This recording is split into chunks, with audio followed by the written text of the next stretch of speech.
Salam sahabat Yesus penyembuhku. Karena Yesus adalah sumber kesembuhan kita, maka kita harus percaya hari ini kesembuhan terjadi atas seluruh aspek hidup kita. Tubuh kita sembuh, ekonomi kita sembuh, rumah tangga disembuhkan, pekerjaan disembuhkan, anak-anak dipulihkan, keluarga dipulihkan, seluruh kehidupan kita disembuhkan Tuhan. Kenapa? Karena Yesus mau saudara sembuh. Yesus mau kita semua alami kebaikan Tuhan Yesus Kristus. Karena di atas kayu salib, Dia telah mengambil semua penyakit kita, penderitaan kita, kutuk dosa, dan semua yang dapat disebut. Yesus telah ambil. Supaya apa? Supaya yang Yesus miliki diberikan kepada saudara dan saya. Apa yang Yesus miliki? Kehidupan, kemuliaan, kekayaan, kemakmuran. Itu yang Yesus anugerahkan kepada kita, sahabat Yesus penyembuhku. Oleh sebab itu percaya hari ini terjadi mujizat, terjadi terobosan, terjadi kesembuhan atas seluruh hidup kita.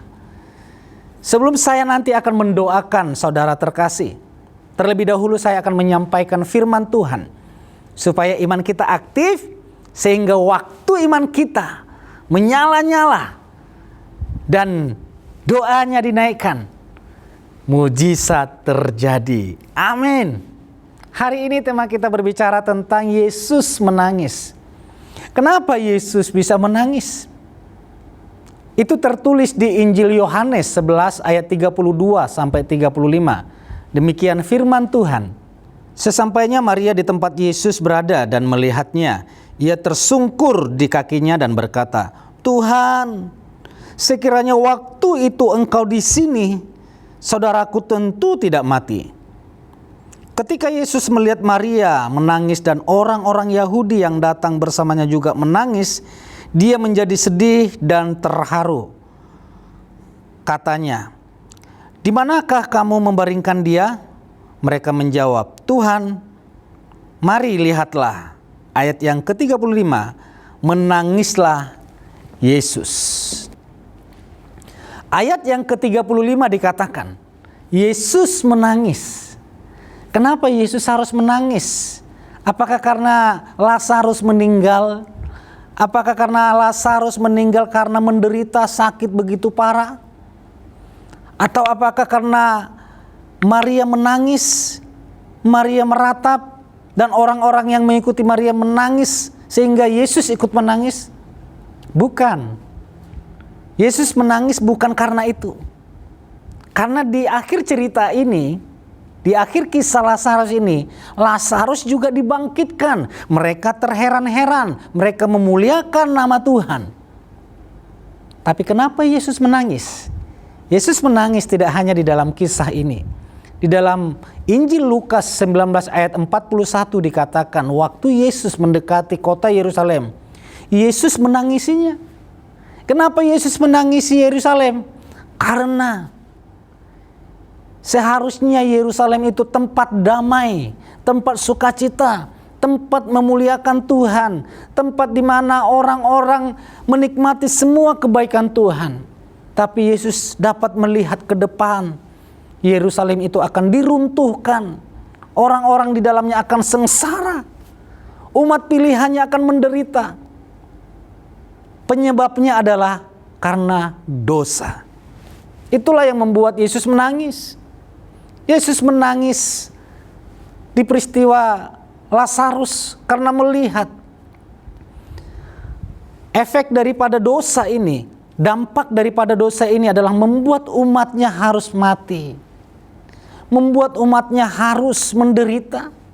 Membuat umatnya harus alami kesengsaraan, tangisan. Seharusnya saudara dan saya Tuhan ciptakan itu untuk bahagia, untuk bersuka cita, untuk memuji menyembah Tuhan. untuk hidup makmur bersama Tuhan tanpa ada penderitaan air mata.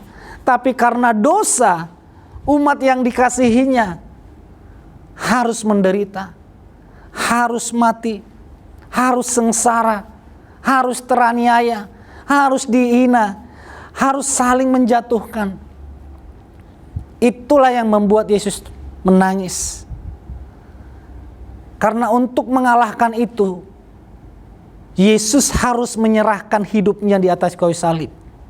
Supaya apa? Supaya saudara dan saya terima kesembuhan, terima mujizat. Oleh sebab itu, di Matius 10 ayat yang ke-8 dikatakan, sembuhkanlah yang sakit, bangkitkanlah orang mati, tahirkanlah orang kusta, usirlah setan-setan. Kamu telah memperolehnya dengan cuma-cuma. Berikanlah itu dengan cuma-cuma. Artinya Yesus mau umatnya di dalam nama Yesus Kristus sembuh, bebas dari keterikatan si jahat, merdeka, sukacita. Jadi Yesus mau saudara sembuh. Yesus mau saudara sehat. Yesus mau kita alami mujizat terobosan hari ini. Karena waktu saudara alami mujizat, alami terobosan, alami kebaikan, Yesus bersuka cita. Orang tua mana yang tidak bahagia melihat anaknya alami kebahagiaan, alami sukacita, alami terobosan di dalam pekerjaannya, di dalam ekonominya. Pasti orang tua itu bersuka cita. Yesus adalah Bapa kita yang di surga. Dia bersuka cita. Oleh sebab itu, segala dosa saudara, segala pelanggaran saudara yang membuat saudara menderita, yang membuat saudara sakit, sehingga yang membuat itu Yesus menangis, sudah Yesus tebus.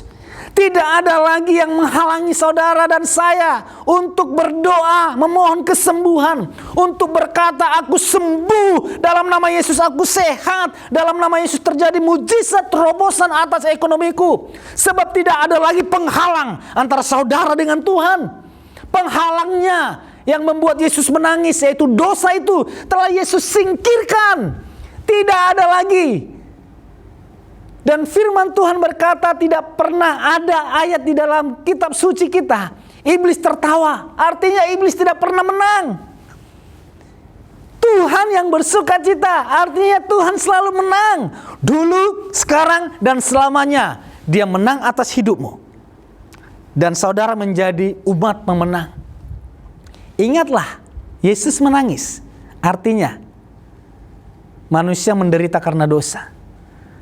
Dan tangisan Yesus itu sudah Yesus bayar di atas kayu salib. Yesus tidak menangis lagi. Kenapa Yesus tidak menangis lagi?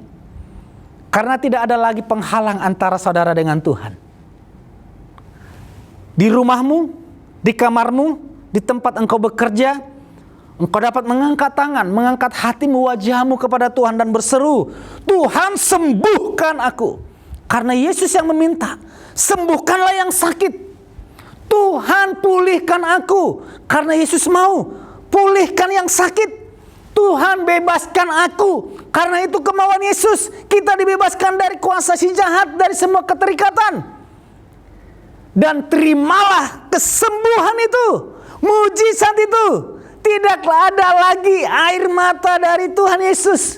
Karena air mata itu sudah selesai di atas kayu salib. Yang ada adalah kemenangan sukacita bagi umat Tuhan. Perkatakan aku sembuh. Perkatakan aku terima mujizat. Perkatakan aku sembuh. Kenapa tidak ada lagi air mata Yesus? Karena tidak ada lagi kematian di dalam Yesus. Orang yang mati akan bangkit bersama Yesus Kristus. Karena di dalam Yesus tidak ada lagi sakit penyakit. Di dalam Yesus tidak ada lagi penderitaan. Bersama Yesus tidak ada lagi kesengsaraan. Bersama Yesus tidak ada lagi kehinaan. Kehinaan diganti dengan kemuliaan. Kematian diganti dengan kehidupan. Kemiskinan diganti dengan kekayaan. Penderitaan diganti dengan sukacita, kebahagiaan. Haleluya. Yesus love you. Yesus mengasihimu. Mari angkat tanganmu. Saya mau berdoa. Sebab Yesus berkata, sembuhkanlah yang sakit. Di dalam nama Yesus Kristus. Yang sakit disembuhkan. Yang sakit disembuhkan. Bahkan Yesus berkata, bangkitkanlah yang mati. Yesus berkata, yang mati pun dibangkitkan di dalam nama Yesus Kristus. Yesus berkata, usirlah setan-setan. Usirlah di dalam nama Yesus engkau yang terikat dengan kuasa kegelapan. Di dalam nama Yesus engkau dilepaskan, dibebaskan di dalam nama Yesus Kristus. Yesus, kuasamu mengalir hari ini. Roh Kudus menjamah umatmu. Roh Kudus melawat umatmu. Tubuhmu bukanlah rumah sakit. Tubuhmu bukanlah sarang penyakit. Tubuhmu adalah bait Roh Kudus. Tubuhmu adalah tempat Roh Kudus berkarya. Saat ini mujizat kesembuhan terjadi. Yang tuli mendengar, yang buta melihat, yang pincang, yang lumpuh berjalan, yang buta melihat, yang bisu berkata-kata, yang sakit disembuhkan.